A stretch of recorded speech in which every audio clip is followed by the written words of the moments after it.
नमस्कार साथियों, स्वागत है आपका हमारे YouTube चैनल में। आप छत्तीसगढ़ की किस जगह से हमारे समाचार सुन रहे हैं, कृपया कमेंट बॉक्स में लिखकर हमें ज़रूर बताएं। साथ ही हमारे चैनल को सब्सक्राइब करना ना भूलें। रायपुर से प्रस्तुत है छत्तीसगढ़ के प्रादेशिक समाचारों के साथ में रजनी शुक्ला। पहले मुख्य समाचार। केंद्र सरकार ने हर साल 25 जून को संविधान हत्या दिवस के रूप में मनाने का फैसला लिया है। केंद्रीय वित्त आयोग के अध्यक्ष डॉक्टर अरविंद पनगड़िया के नेतृत्व में 12 सदस्यीय दल कल शाम जगदलपुर पहुंचा। आज पंचायत प्रतिनिधियों के साथ होगी बैठक। मुख्यमंत्री ने रायपुर में आयोजित कार्यक्रम में मितानिनों के बैंक खाते में 90 करोड़ से अधिक की राशि का अंतरण किया। केंद्रीय बलों ने पूर्व अग्निवीरों के लिए 10% आरक्षण लागू करने की घोषणा की है और प्रदेश में आज किया जाएगा राष्ट्रीय लोक अदालत का आयोजन। अब समाचार विस्तार से। केंद्र सरकार ने हर साल 25 जून को संविधान हत्या दिवस के रूप में मनाने का फैसला लिया है। 25 जून को संविधान हत्या दिवस के रूप में मनाने को लेकर भारत सरकार की ओर से एक अधिसूचना भी जारी कर दी गई है। अधिसूचना में कहा गया है, 25 जून 1975 को आपातकाल की घोषणा की गई थी। उस समय की सरकार ने सत्ता का घोर दुरुपयोग किया था। भारत के लोगों को देश के संविधान और भारत के मजबूत लोकतंत्र पर दृढ़ विश्वास है।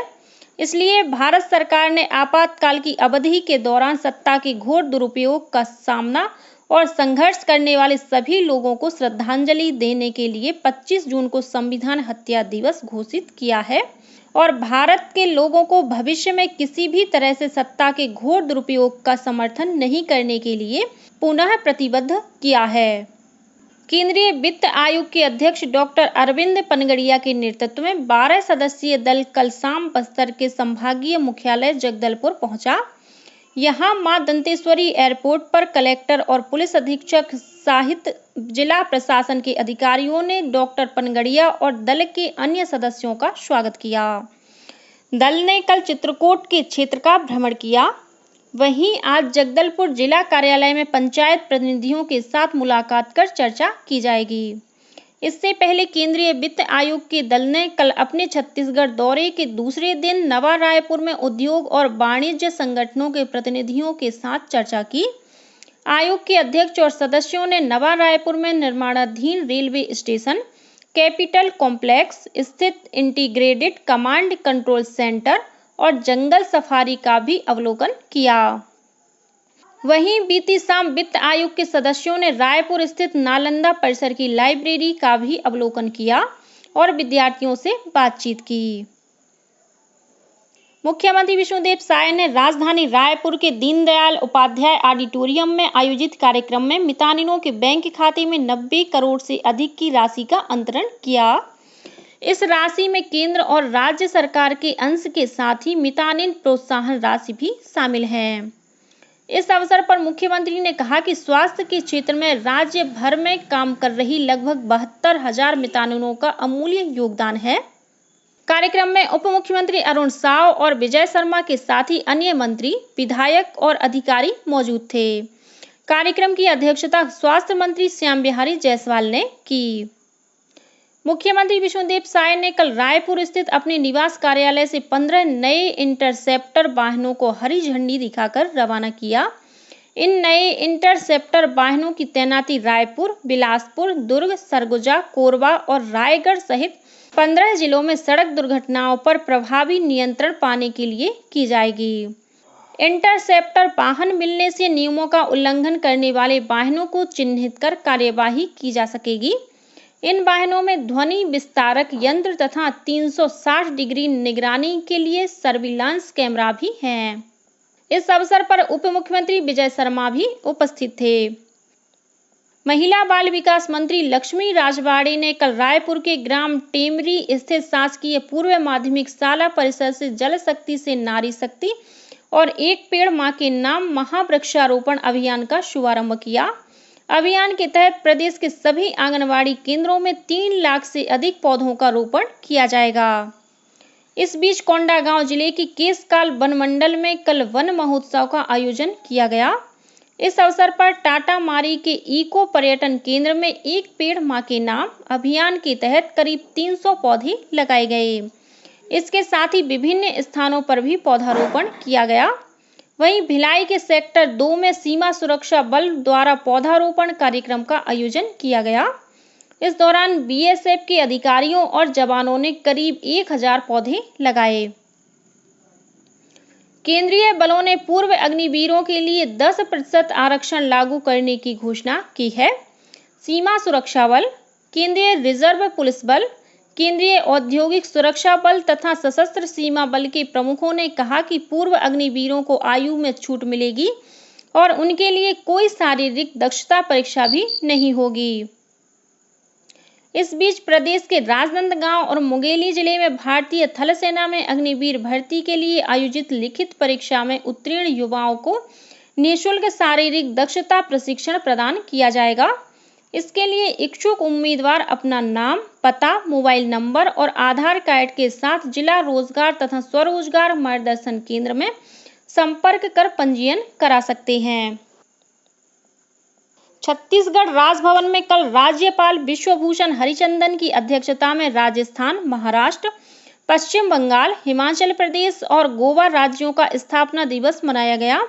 केंद्र सरकार के एक भारत श्रेष्ठ भारत कार्यक्रम के तहत राजभवन में यह समारोह आयोजित किया गया था। इसमें छत्तीसगढ़ में निवास करने वाले राजस्थान, महाराष्ट्र, पश्चिम बंगाल, हिमाचल प्रदेश और गोवा के लोगों ने भाग लिया। इस अवसर पर राज्यपाल विश्वभूषण हरिचंदन ने कहा कि हमारा संकल्प हो कि सभी अपनी विविधताओं के साथ एक आदर्श और मजबूत भारत के निर्माण के लिए मिलकर काम करें।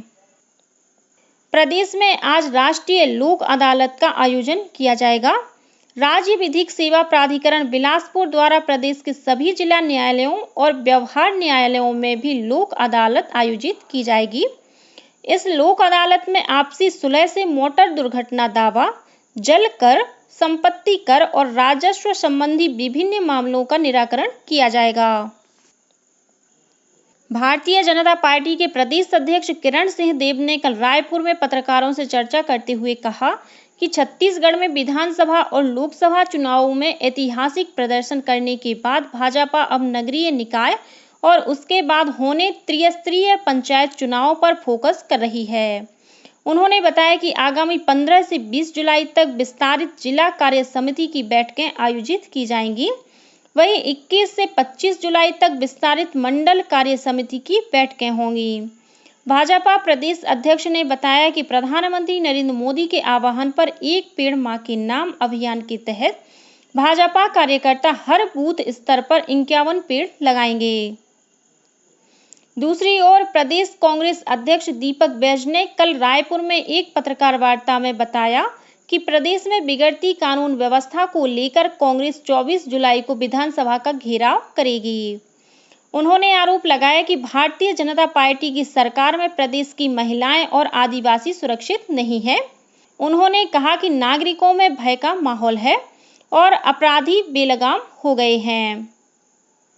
दिव्यांगजन सशक्तिकरण विभाग के दिव्यांगजनों को सशक्त बनाने में शामिल संस्थानों के लिए राष्ट्रीय पुरस्कार आवेदन आमंत्रित किए गए हैं। सामाजिक न्याय और अधिकारिता मंत्रालय ने कहा है कि पुरस्कार का उद्देश्य दिव्यांगों के सशक्तिकरण के लिए काम करने वाले संगठनों को सशक्त बनाना और प्रोत्साहित करना है। राष्ट्रीय पुरस्कार 2024 के लिए ऑनलाइन नामांकन इस महीने की 31 तारीख तक भरे जा सकेंगे। नगरीय प्रशासन और विकास विभाग ने राज्य के सभी नगर निगमों के आयुक्तों और नगर पालिकाओं तथा नगर पंचायतों के मुख्य नगर पालिका अधिकारियों को सौर ऊर्जा से संबंधित सभी तरह के कार्य छत्तीसगढ़ राज्य अक्षय ऊर्जा विकास अभिकरण क्रेडा के माध्यम से कराने के निर्देश दिए हैं। विभाग ने परिपत्र जारी कर सौर ऊर्जा से संबंधित किसी भी प्रकार का कार्य सीधे न कराकर राज्य शासन द्वारा नामित नोडल एजेंसी क्रेडा के माध्यम से कराने को कहा। कबीरधाम जिले के ग्राम सोनवाही में जंगली मशरूम खाने से 2 ग्रामीणों की मौत हो गई। मुख्य चिकित्सा और स्वास्थ्य अधिकारी डॉक्टर BL राज ने बताया कि प्रभावित परिवार के 2 और सदस्यों की तबीयत खराब है, जिन्हें अस्पताल में भर्ती कराया गया है। उन्होंने बताया कि जांच और पूछताछ में जंगली मशरूम के साथ अन्य विषाक्त भोजन के सेवन की जानकारी मिल रही है। मौत का वास्तविक कारण पोस्टमार्टम रिपोर्ट के बाद ही सामने आएगा। जिले के कलेक्टर ने ग्राम सोनवाही सहित आसपास के गांव में स्वास्थ्य शिविर लगाने के निर्देश दिए। जांजगीर चांपा जिले के करमंदा गांव में डायरिया से एक बुजुर्ग महिला की मौत हो गई है। वहीं 40 से ज्यादा लोग इससे पीड़ित बताए जा रहे हैं। 10 मरीजों को जिला अस्पताल और 6 मरीजों को बलौदा के अस्पताल में भर्ती कराया गया है। स्वास्थ्य विभाग की टीम गांव में शिविर लगाकर पीड़ितों की जांच कर रही है। खेल एवं युवा कल्याण विभाग द्वारा इस सत्र से शुरू हो रहे आवासीय बालिका हॉकी खेल अकादमी के लिए खिलाड़ियों का चयन किया जाएगा। इसके लिए राज्य स्तरीय चयन ट्रायल का आयोजन 17 से 19 जुलाई तक किया जाएगा। इसमें प्रदेश और अन्य राज्यों के 13 से 17 आयु वर्ग के खिलाड़ी शामिल हो सकते हैं। और अब कुछ अन्य खबरें संक्षेप में। मुख्यमंत्री विष्णुदेव साय आज 13 जुलाई को श्री रामलला का दर्शन करने अयोध्या धाम जाएंगे। कवर्धा जिले की पिपरिया नगर पंचायत में अध्यक्ष महेंद्र कुंभकार के खिलाफ लाया गया अविश्वास प्रस्ताव पारित हो गया है। प्रस्ताव के पक्ष में 11 और विपक्ष में 4 मत पड़े। नारायणपुर विधायक और वन मंत्री केदार कश्यप को संसदीय कार्य विभाग का अतिरिक्त प्रभार सौंपा गया है। वर्तमान में श्री कश्यप के पास वन और जलवायु परिवर्तन, जल संसाधन, कौशल विकास तथा सहकारिता विभाग का प्रभार है। रायपुर के इंदिरा गांधी कृषि विश्वविद्यालय में इसी शैक्षणिक सत्र से नई राष्ट्रीय शिक्षा नीति के विभिन्न प्रावधानों को लागू किया जाएगा। विश्वविद्यालय की कुलपति डॉक्टर गिरीश चंदेल की अध्यक्षता में आयोजित विद्या परिषद की बैठक में यह निर्णय लिया गया। झांसी रेल मंडल में नॉन इंटरलॉकिंग कार्य की वजह से 16 और 17 जुलाई को दुर्ग से कानपुर के बीच चलने वाली बेतवा एक्सप्रेस रद्द रहेगी। मुख्य सचिव अमिताभ जैन ने कलेक्टरों की वर्चुअल बैठक लेकर प्रवेश और प्रतियोगी परीक्षाओं और मौसमी बीमारियों के संबंध में विशेष सतर्कता बरतने के निर्देश दिए हैं। भिलाई में कल एनसीसी इकाई द्वारा पेपर बैग डे का आयोजन विभिन्न महाविद्यालयों में किया गया। और राजनांदगांव के मदनवाड़ा में 12 जुलाई 2009 को हुई माओवादी घटना में शहीद तत्कालीन पुलिस अधीक्षक स्वर्गीय विनोद चौबे सहित 29 जवानों को कल राजनांदगांव में श्रद्धांजलि दी गई। इसी के साथ छत्तीसगढ़ के समाचारों का ये बुलेटिन समाप्त हुआ। नमस्कार।